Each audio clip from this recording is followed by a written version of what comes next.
Richmond, Virginia has long had an uneasy relationship with the counties around it.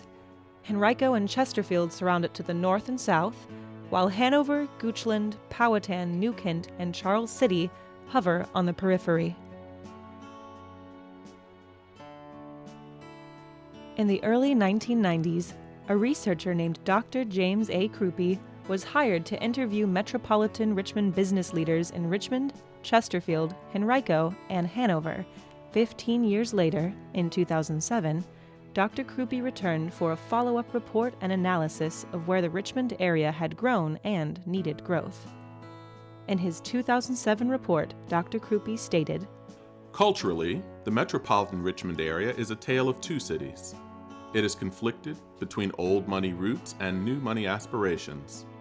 It is proud of the past, yet embarrassed by it. It wants to grow, but doesn't want to change. Greater Richmond has individuals and companies who succeed with their individual projects, but have not figured out how to succeed as a group. The area operates more like siblings fighting than like family. The one word that characterizes the area is fragmentation."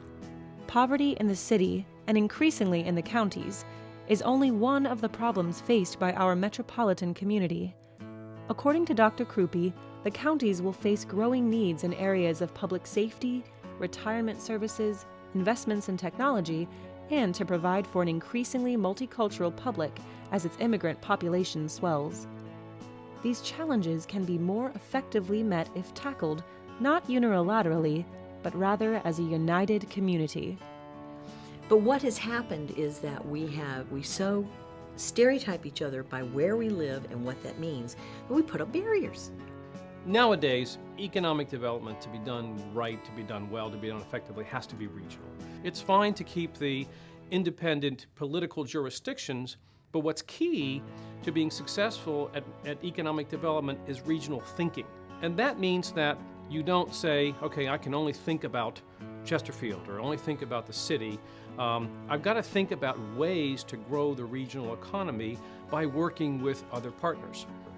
That's really the best way to do regional development, is to think regionally but still operate out of your existing political structure.